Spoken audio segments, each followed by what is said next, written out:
What's up, guys? 1-1 last night. The Carolina Hurricanes. That was a close game, like a toss-up type of game the whole way. I think the market read was right on it. Carolina had flipped to the favorite by the time the game started.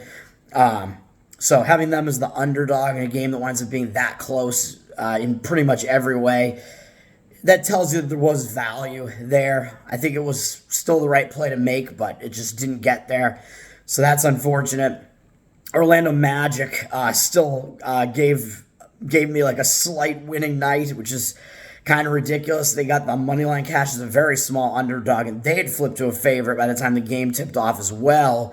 They were winning like the whole game. It was like clearly the right side. They had the game. It looked like it was in hand. They had increased their lead to double digits in the second half. Like, all right, this is good. Orlando's going to win this game. They were still up 6 with like a minute and a half left in the game.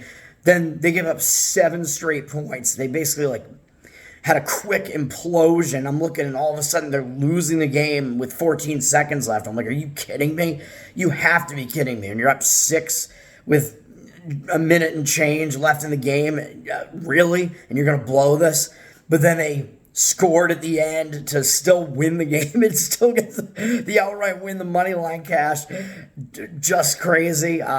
It was the right side. They won the game as they should have, but it should not have been that terrifying. It's not even October anymore. What the hell? So that was good at least. We moved to tonight. We got 2 college football games.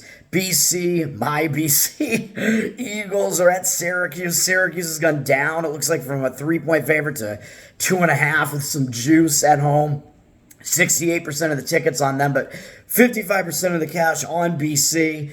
I don't have much of a read on either of these college football games, really. Syracuse started out the season 4-0, but none of those wins were really against good teams. They weren't impressive at all. And then once they hit a stretch where they're actually starting to face good teams, they lost every game. So they've lost 4 in a row now, going from 4-0 to 4-4. 3 of those games were on the road. Now they're returning home. They still need their first win in the ACC, and they're playing for bowl eligibility. So I don't know about the the market move here as far as the like motivational angles you can see going on here. BC is coming off a pretty unimpressive win over UConn. They've won 4 in a row, so for as long as Syracuse has lost every game, BC has won all those games after they started 1-3.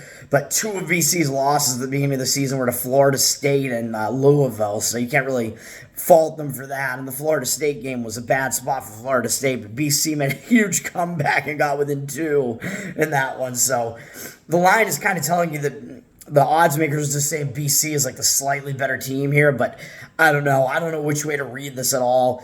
BC has, they're the team that's won 4 in a row while Syracuse has lost 4 in a row. So when you have a situation like that, I tend to want to like buck those streaks, even though it seems dangerous to do, because basically you're not really going to get any value on the team that's been winning all those games in a row versus the team that's been losing all those games in a row. So I don't know, even though the market is only indicating on BC, so I don't know what to think about that. And then Colorado State at Wyoming also looks like there's market.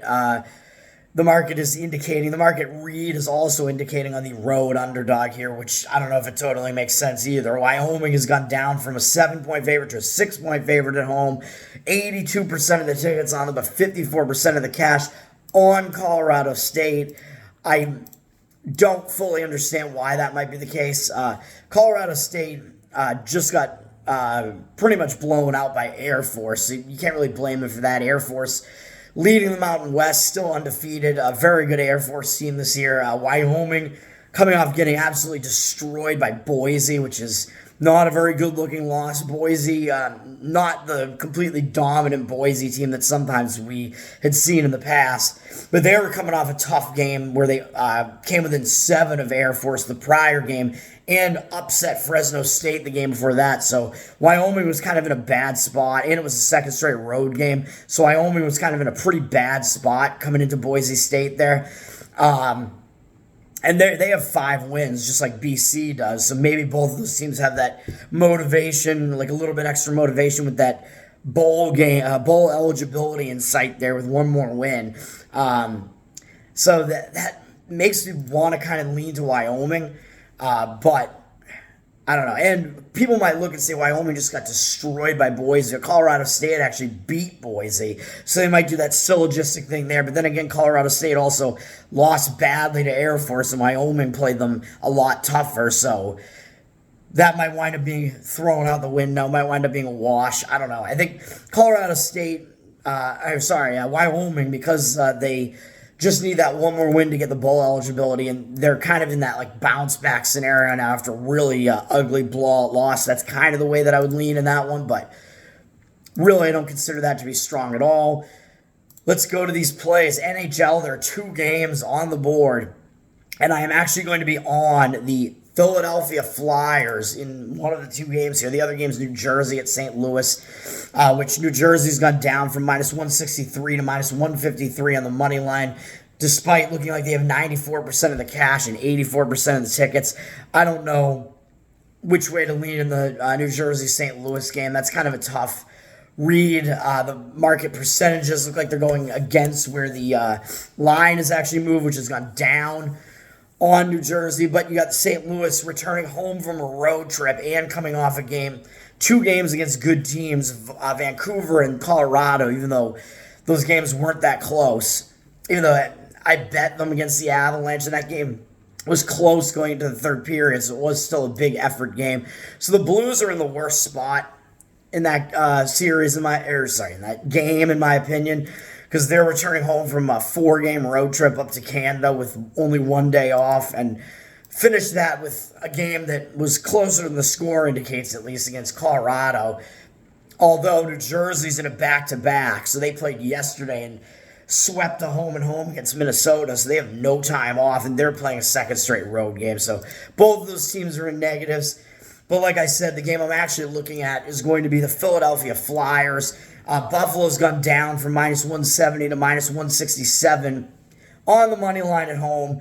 Philadelphia looks like they have 98% of the cash, though, but 70% of the tickets on Buffalo. So it looks like this is kind of the like pros versus Joes type situation where some of the bigger money might be on Philadelphia here, whereas the public looks like they might be on Buffalo to more of an extent. And why not? Buffalo has been the better looking of the 2 teams so far.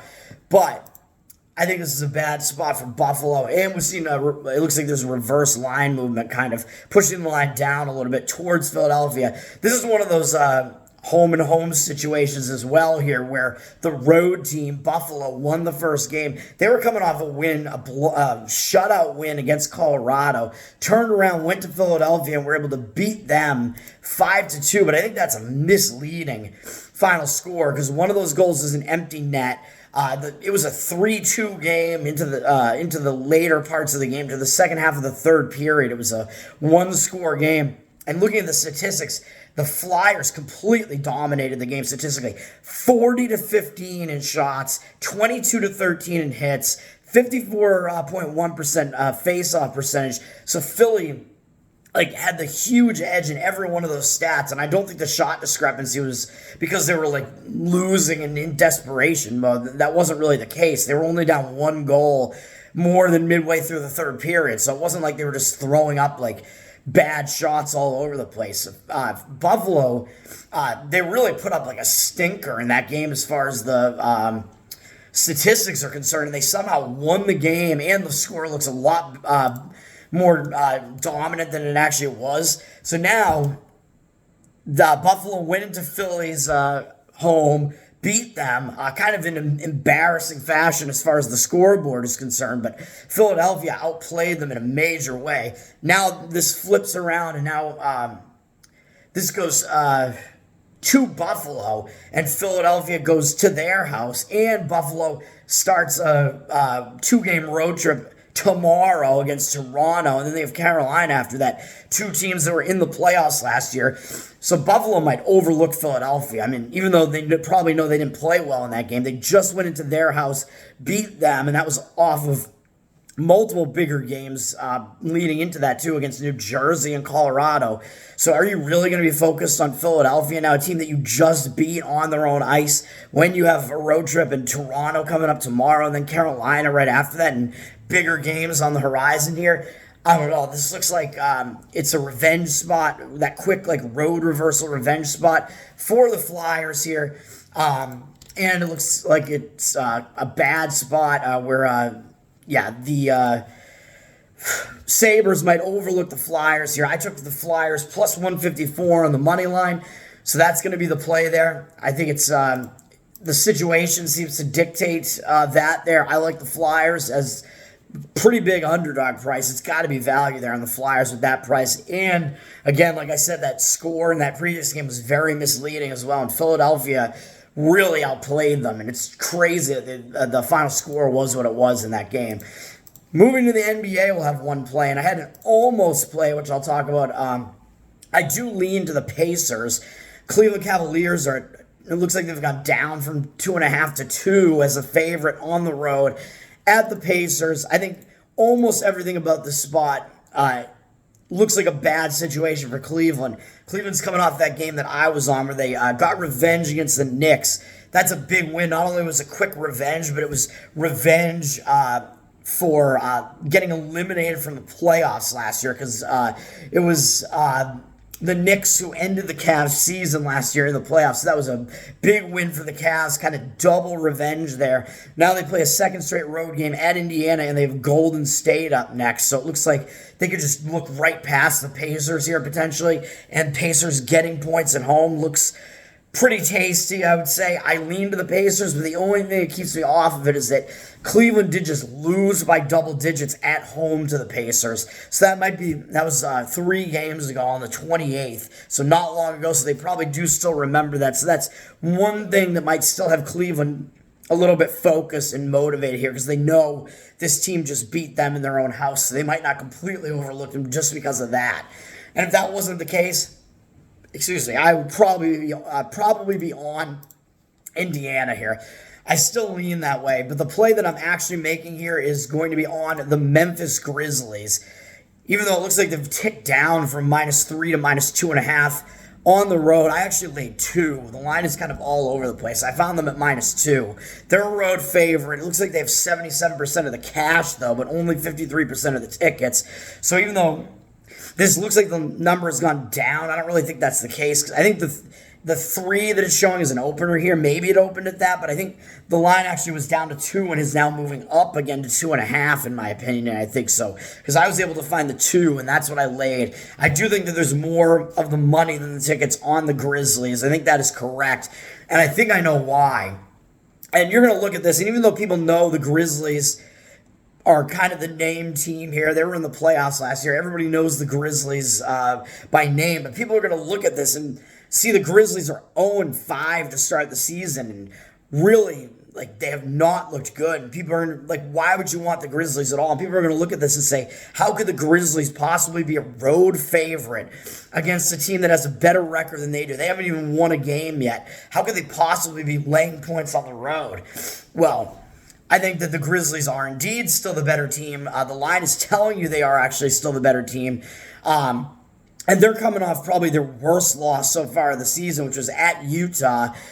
But they played Dallas before that, even though they lost to Dallas by quite a bit. Dallas is a tougher opponent. Going into Utah, not always an easy place to play. But they got housed by Utah, gave up 133 points and lost the game by 24. So now they are definitely, I would say they're in a bounce back spot here. Now they're kind of adjusted to playing in these Western time zones a little bit here. They're on the second road game now. They're in a bounce back spot, I would say, because they're coming off that really, really ugly loss, and they're totally desperate to get a win of any kind at this point. And now they have a game that they know is certainly winnable at Portland. So I think this looks like a good spot for Memphis to bounce back from that. That game was 2 days ago, and they're actually playing 2 games in a row at Portland here. So I don't know if that really means anything in a situation like this. But so the line looks like a trap because you have the team that's 0-5 at a 2-3 team, but they're laying points on the road. Like I said, the books are telling you that Memphis is actually the better team.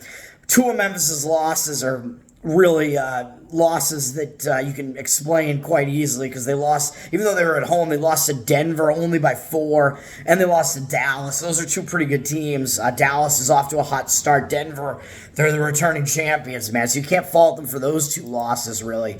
Portland, on the other hand, I don't think their wins are impressive. At least they have 2 wins, and they're against Toronto and Detroit, and those are their last 2 games as well.